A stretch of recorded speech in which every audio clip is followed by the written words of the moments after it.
বিসমিল্লাহ। আম ও গুড়ের মিষ্টতার পার্থক্য আরেকটি দৃষ্টান্ত শোনেন। আমও মিষ্টি আবার গুড়ও মিষ্টি। গুড়ের মিষ্টতা কেমন আর আমের মিষ্টতা কেমন?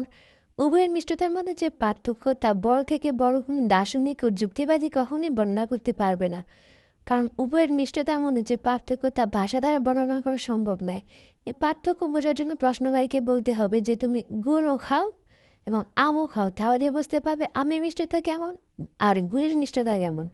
ঠিক একইভাবে মানুষের আধ্যাত্মিক যেসব গুণ রয়েছে, যেমন বিনয়, কেউ যদি ভাষার মাধ্যমে এর পরিপূর্ণ সংজ্ঞা উপস্থাপন করতে চায় তাহলে তা খুব কঠিন। কিন্তু যদি কোনো বিনয়ী মানুষকে দেখেন, তার কর্মপদ্ধতি প্রত্যক্ষ করেন এবং তার সাহচর্য অবলম্বন করেন, তাহলে এর ফলে ওইসব গুণ আপনার মধ্যেও স্থানান্তরিত হতে থাকবে।